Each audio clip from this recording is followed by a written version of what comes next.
ನಮಸ್ಕಾರ ಸ್ನೇಹಿತರೆ. ಪಶ್ಚಿಮ ಬಂಗಾಳದ ಮುಖ್ಯಮಂತ್ರಿಯಾಗಿ ಸುವೇಂದು ಅಧಿಕಾರಿಯವರ ಆಯ್ಕೆಯಾಗಿದೆ.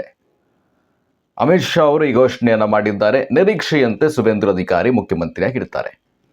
ಅವರು ನಡೆದ ಬಂದ ಹಾದಿಯನ್ನ ಮತ್ತು ಪಶ್ಚಿಮ ಬಂಗಾಳಕ್ಕೆ ಮತ್ತೊಬ್ಬ ಯೋಗಿ ಆಗಮನವಾಗಿದೆ. ಇದರ ಅವಶ್ಯಕತೆ ಪಶ್ಚಿಮ ಬಂಗಾಳಕ್ಕಿತ್ತು. ನಾವು ನೋಡಿದ್ರೆ ಯೋಗಿ ಆದಿತ್ಯನಾಥ್ ಅವರು ಬರೋದಕ್ಕಿಂತ ಮುಂಚೆ ಉತ್ತರ ಪ್ರದೇಶ ಯಾವ ರೀತಿ ಇತ್ತು, ಹಿಮಂತ್ ಬಿಶ್ವ ಶರ್ಮಾ ಅವರು ಅಧಿಕಾರದ ಚುಕ್ಕಾಣಿಯನ್ನು ಹಿಡಿಯೋದು ಮುಂಚೆ ಅಸ್ಸಾಂ ಯಾವ ರೀತಿ ಇತ್ತು, ಅವೆರಡರ ನಂತರ ಪಶ್ಚಿಮ ಬಂಗಾಳ ಹಿಂಸಾಚಾರಕ್ಕೆ ಸಮನಾರ್ಥವಂತೆ ಆಗಿರುವ ಪಶ್ಚಿಮ ಬಂಗಾಳ ಈಗ ಬದಲಾವಣೆಯತ್ತ ಹೋಗಲಿದೆ. ಯಾಕೆ ಸುವೇಂದು ಅಧಿಕಾರಿ ಆಯ್ಕೆ ಆಯಿತು ಮತ್ತು ಮತ್ತೊಬ್ಬ ಯೋಗಿ ಅಂತ ಸುವೇಂದು ಅಧಿಕಾರಿಯವರಿಗೆ ಯಾಕೆ ಕರೀತಾ ಇದ್ದೇವೆ ಅಂತ ಹೇಳಿದ್ರೆ, ಚುನಾವಣಾ ಸಂದರ್ಭದಲ್ಲಿ ಪ್ರಚಾರದ ಸಂದರ್ಭದಲ್ಲಿ ಸುವೇಂದು ಅಧಿಕಾರಿಯವರೇ ಹೇಳಿದರು ಯಾವ ರೀತಿಯಾದಂಥ ಸರ್ಕಾರ ರಚನೆ ಆಗುತ್ತೆ BJP ಅಧಿಕಾರಕ್ಕೆ ಬಂದರೆ. ಮತ್ತು ಸುವೇಂದು ಅಧಿಕಾರಿಯವರ ಅಗ್ರೆಷನನ್ನು ನೀವು ನೋಡ್ತಾ ಇದ್ರೆ TMC ಕಾರ್ಯಕರ್ತರ ವಿರುದ್ಧ ಅವರು ಕೆಲವೊಂದಿಷ್ಟು ಸಂದರ್ಭಗಳಲ್ಲಿ ನೇರವಾಗಿ ತೊಡೆದಟ್ಟಿರುವುದನ್ನು ನೋಡ್ತಾ ಇದ್ರೆ, ಬದಲಾವಣೆಯ ಪಶ್ಚಿಮ ಬಂಗಾಳದಲ್ಲೂ ಕೂಡ ಬುಲ್ಡೋಜರ್ ಸದ್ದು ಮಾಡಿದರೆ ಆಶ್ಚರ್ಯ ಪಡುವಂತಿಲ್ಲ ಇನ್ನು ಮುಂದೆ ಅಂತ. ಸುವೇಂದು ಅಧಿಕಾರಿ ಯಾರು? ಇವರ ಕುಟುಂಬ ಮೂಲತಃ ರಾಜಕಾರಣದ ಕುಟುಂಬ. ಇವರ ತಂದೆ ಸಿರ್ಸಿರ್ ಅಧಿಕಾರಿ, ರಾಜಕೀಯ ವ್ಯಕ್ತಿಯಾಗಿದ್ದರು, ಜೊತೆಗೆ ಮೆಂಬರ್ ಆಫ್ ಪಾರ್ಲಿಮೆಂಟ್ ಆಗಿ ಕೂಡ ಸೇವೆಯನ್ನು ಸಲ್ಲಿಸಿದರು. ಸುವೇಂದು ಅಧಿಕಾರಿಯವರು ತಮ್ಮ ವಿದ್ಯಾಭ್ಯಾಸದ ಜೊತೆಗೆ ತಮ್ಮ ಕಾಲೇಜಿನಲ್ಲಿ ಚುನಾಯಿತರಾಗಿ ಆಯ್ಕೆ ಆಗ್ತಾರೆ.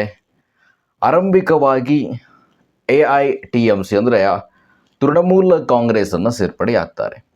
ತೃಣಮೂಲ ಕಾಂಗ್ರೆಸ್ ಅಂದರೆ ನಿಮಗೆ ಆ ಸಂದರ್ಭದಲ್ಲಿ ಪಶ್ಚಿಮ ಬಂಗಾಳದಲ್ಲಿ ಇದ್ದಂಥದ್ದೇ ಕಮ್ಯುನಿಸ್ಟ್ ಹಾಗೂ TMC ಕಾಂಗ್ರೆಸ್ ವೈಪೋಟ್ ಆಗಿತ್ತು. ತೃಣಮೂಲ ಕಾಂಗ್ರೆಸ್ಸನ್ನು ಸುವೇಂದು ಅಧಿಕಾರಿ ಆಯ್ಕೆ ಮಾಡಿಕೊಳ್ಳುತ್ತಾರೆ. ಒಂದು ಕೇಡರ್ ಬೇಸ್ಡ್ ಪಾರ್ಟಿಯಾಗಿ ಅವರ ಭಾಗದಲ್ಲಿ ಅಂದರೆ ಮಿಡನ್ಪುರ್ ಭಾಗದಲ್ಲಿ TMCಯನ್ನು ಕಟ್ತಾರೆ. TMCಯಲ್ಲಿ ತುಂಬ ದೊಡ್ಡ ಮಾಸ್ ಲೀಡರ್ ಆಗಿ ಹೊರಹೊಮ್ಮುತ್ತಾರೆ. ಮಮತಾ ಬ್ಯಾನರ್ಜಿಯ ಶಿಷ್ಯ ಅಂತ ಹೇಳಿ ಕೂಡ ಇವರನ್ನು ಕರೆಯಲಾಗುತ್ತೆ. ಮಮತಾ ಬ್ಯಾನರ್ಜಿಯ ಹಿಂದೆ ನಿಂತು ಕೆಲಸವನ್ನು ಮಾಡ್ತಾ ಇರುತ್ತಾರೆ. ತುಂಬ ದೊಡ್ಡ ಹೋರಾಟಗಳಲ್ಲಿ ಮಮತಾ ಬ್ಯಾನರ್ಜಿ ಅವರಿಗೆ ಸಾಥ್ ನೀಡ್ತಾರೆ. ಎಲ್ಲವೂ ಕೂಡ 2019ರಲ್ಲೂ ಕೂಡ TMCಗೆ ಕೆಲಸವನ್ನು ಮಾಡ್ತಾರೆ. ಅಭಿಷೇಕ್ ಬ್ಯಾನರ್ಜಿ ಮತ್ತು ಮಮತಾ ಬ್ಯಾನರ್ಜಿಯವರ ಜೊತೆ ಇವರಿಗೆ ತಿಕ್ಕಾಟ ಆಗುತ್ತೆ. ಪ್ರಮುಖವಾಗಿ ಅಭಿಷೇಕ್ ಬ್ಯಾನರ್ಜಿ ಜೊತೆ ಮನಸ್ತಾಪ ಉಂಟಾಗುತ್ತೆ ಸುವೇಂದು ಅಧಿಕಾರಿಯವರಿಗೆ. ಅಲ್ಲಿಂದ ಇವರನ್ನು BJP ಹೈಜಾಕ್ ಮಾಡುವಂಥ ಕೆಲಸ ಮಾಡುತ್ತೆ. 2020ಕ್ಕೆ ಸುವೇಂದು ಅಧಿಕಾರಿ BJPಯ ತೆಕ್ಕೆಗೆ ಬರ್ತಾರೆ. ಹಿಂದೆ 2016ರಲ್ಲಿ ಇವರು ಮಮತಾ ಬ್ಯಾನರ್ಜಿಯವರ ಸರ್ಕಾರದಲ್ಲಿ ಸಚಿವರು ಕೂಡ ಆಗಿದ್ದರು. ಒಂದು ರೀತಿಯಾಗಿ ಮಮತಾ ಬ್ಯಾನರ್ಜಿಯ ನಂತರ ಯಾರು TMCಯನ್ನು ಮುನ್ನಡೆಸ್ಬೋದು ಅಂದರೆ ಅದರಲ್ಲಿ ಸುವೇಂದು ಅಧಿಕಾರಿ ಹೆಸರು ಕೂಡ ಬರ್ತಾ ಇತ್ತೇನೋ, ಆ ರೀತಿಯಾದಂಥ ಪ್ರಭಾವತ್ವವನ್ನು ಹುಟ್ಟಿದ್ರು. ಅಭಿಷೇಕ್ ಬ್ಯಾನರ್ಜಿ ಜೊತೆ ತಿಕ್ಕಾಟ, BJP ಅಂತ ಬರ್ತಾರೆ. 21ರ ಚುನಾವಣೆಯಲ್ಲಿ ಸುವೇಂದು ಅಧಿಕಾರಿ BJP ಆಗಿ ಕೆಲಸ ಮಾಡ್ತಾರೆ. ಆದರೆ BJP ಇವರನ್ನು ಪಶ್ಚಿಮ ಬಂಗಾಳದ BJPಯ ಫೇಸ್ ಅಂತ ಹೇಳೋದ್ರಲ್ಲಿ ಯಶಸ್ಸಾಗಲ್ಲ. ಕೇವಲ ಗುಜರಾತ್ ಮಾಡೆಲ್ ಅಮಿತ್ ಶಾ ಮತ್ತು ಮೋದಿ, ಇದು ಮಮತಾ ಬ್ಯಾನರ್ಜಿಯವರ ಆರೋಪ. ಗುಜರಾತ್ ಮಾಡೆಲ್ ಬಂದ್ಬಿಡುತ್ತೆ, ಇಲ್ಲಿ ಅಮಿತ್ ಶಾ ಮತ್ತು ಮೋದಿ ಬಂದ್ಬಿಡ್ತಾರೆ ಅಂದಾಗ ಅಲ್ಲಿನ ಮತದಾರರು ಆತಂಕಕ್ಕೊಳಗಾದರು. 21ರಲ್ಲಿ BJP 77 ಅಂದರೆ 2016ರಲ್ಲಿ 3 ಸ್ಥಾನ, 77ರ ಹೈ ಜಂಪ್ ಮಾಡಲಿಕ್ಕೆ 21ರಲ್ಲಿ ಸುವೇಂದು ಅಧಿಕಾರಿಯವರ ಪಾತ್ರ ಕೂಡ ದೊಡ್ಡದಾಗಿತ್ತು. ನಂತರ 21ರಲ್ಲಿ ಸೋತ ನಂತರ ಸುವೇಂದು ಅಧಿಕಾರಿ ಕೂಗಲಿಲ್ಲ, ಮತ್ತೊಮ್ಮೆ ಪಕ್ಷವನ್ನು ಸಂಘಟನೆ ಮಾಡ್ಕೊಂಬಂದರು. ಅಲ್ಲಿ ಅಧಿಕೃತವಾಗಿ 21ರಲ್ಲಿ TMCಗೆ ಸೆಡ್ಡು ಹೊಡೆಯಬಲ್ಲ ಒಂದು ರಾಷ್ಟ್ರೀಯ ಪಕ್ಷ ಕಾಲಿಟ್ಟಂತಾಯಿತು ಪಶ್ಚಿಮ ಬಂಗಾಳಕ್ಕೆ.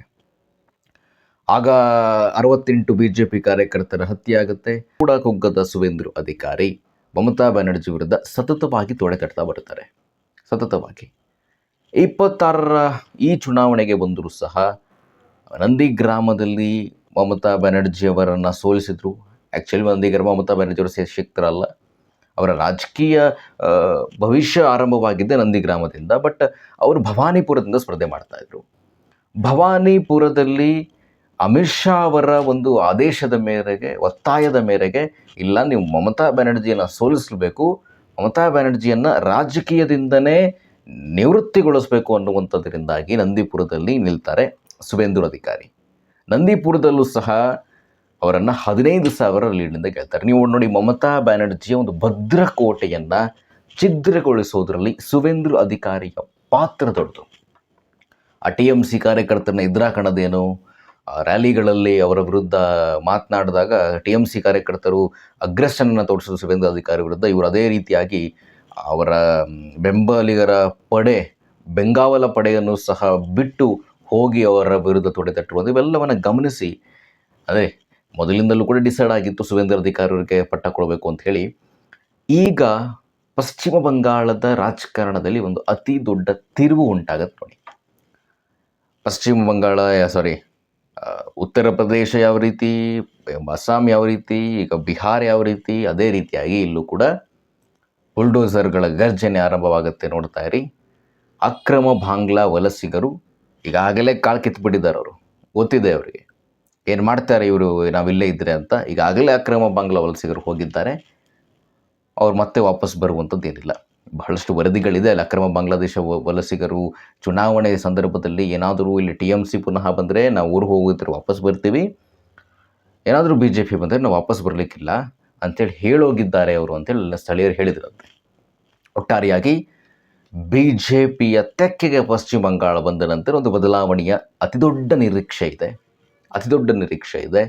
ಆ ಬದಲಾವಣೆ ಆಗತ್ತೆ ಅಂತ ಹೇಳಿ ಕೂಡ ಭಾವಿಸಿದ್ದೀವಿ. ನೋಡಿ ಸ್ವಾಮಿ, ಇಲ್ಲೇ ಕೂತ್ಕೊಂಡು ನಾವು ಪಶ್ಚಿಮ ಬಂಗಾಳದ ಬಗ್ಗೆ ಯಾಕೆ ಇಷ್ಟು ತಲೆ ಕೆಡಿಸ್ಕೊಳ್ತೀವಿ ಅಂತ ಹೇಳಿದ್ರೆ, ಬಾಂಗ್ಲಾದೇಶದ ಗಡಿಯನ್ನು ಹಂಚಿಕೊಂಡಿರುವಂಥ ರಾಜ್ಯ, ಅಲ್ಲಿ ಅಕ್ರಮ ಬಾಂಗ್ಲಾದೇಶದ ವಲಸಿಗರು ಹೆಚ್ಚಾದಾಗ ಅಲ್ಲಿ ಅವರಿಗೆಲ್ಲ ಸಿಸ್ಟಮ್ ಇದೆ. ರೇಷನ್ ಕಾರ್ಡಿಂದ ಹಿಡಿದು ಆಧಾರ್ ಕಾರ್ಡಿಂದ ಹಿಡಿದು ಪೌರತ್ವವನ್ನು ಕೊಟ್ಬಿಡ್ತಾರಲ್ಲಿ. ಬೇರೆ ಬೇರೆ ಭಾಗಕ್ಕೆ ಬರ್ತಾರೆ ಅವರು. ಬೆಂಗಳೂರಿನಲ್ಲಿ ಎಷ್ಟು ಜನ ಇದ್ದಾರೆ, ಬೆಂಗಳೂರಿನಲ್ಲಿ ಕೊಡಗು ಸೇರಿದಂತೆ ಹಲವು ಜಿಲ್ಲೆಗಳವರು ಬರ್ತಾರೆ ಅಕ್ರಮ ಬಾಂಗ್ಲಾ ವಲಸಿಗರು. ಯಾಕೆ ಅವ್ರು ಬಂದಾಗೆ ನಮಗೇನು ತೊಂದರೆ ಅಂತ ನೀವು ಕೇಳಿದ್ರೆ, ನ್ಯಾಷನಲ್ ಸೆಕ್ಯೂರಿಟಿಗೆ ಥ್ರೆಟ್ ಆಗುತ್ತೆ, ಇಲ್ಲಿನವ್ರಿಗೂ ಕೂಡ ಸಮಸ್ಯೆ ಆಗುತ್ತೆ, ಇಲ್ಲಿನ ಕಾರ್ಮಿಕರಿಗೂ ಕೂಡ ಸಮಸ್ಯೆ ಆಗುತ್ತೆ. ಮುಖ್ಯವಾಗಿ ನ್ಯಾಷನಲ್ ಸೆಕ್ಯೂರಿಟಿಗೆ ಥ್ರೆಟ್ ಆಗುತ್ತೆ ರೀ ಇದು. ಎಷ್ಟು ಜನರಿಗೆ ಅವರಿಗೆ ಭಯೋತ್ಪಾದನೆಯ ಸಂಪರ್ಕ ಇದೆ, ಇವೆಲ್ಲವೂ ಕೂಡ ಗಮನಿಸ್ಕೊಂಡ್ರೆ ಪಶ್ಚಿಮ ಬಂಗಾಳ BJPಯ ತೆಕ್ಕೆಗೆ ಬಂದಿರುವಂಥದ್ದು ನಮಗೆ ಇಲ್ಲಿ ಕೂತ್ಕೊಂಡು ನೋಡೋದ್ರಿಗೆ ಒಂದು ಸಮಾಧಾನಕರ ಅಂತ ಹೇಳ್ತಾ ಈ ಸಂಚಿಕೆಯನ್ನು ಮುಗಿಸ್ತಾ ಇದ್ದೀನಿ. ಇವತ್ತು ಸ್ವಲ್ಪ ಗಡಿಬಿಡಿಯಾಗಿ ಸಂಚಿಕೆಯನ್ನು ಪ್ರಸ್ತುತಪಡಿಸಿದ್ದೀನಿ. ಯಾಕಂತ ಹೇಳಿದ್ರೆ ಪ್ರಿಪ್ರೇಷನ್ ಕಡಿಮೆ ಇತ್ತು ಇವತ್ತು ಕಾರಣಾಂತರಗಳಿಂದ. ಹಾಗಾಗಿ ಕ್ಷಮೆ ಇರಲಿ ಅಂತ ಹೇಳ್ತಾ ಇವತ್ತಿನ ಸಂಚಿಕೆ ಮುಗಿಸ್ತಾ ಇದ್ದೀನಿ. ನಮಸ್ಕಾರ.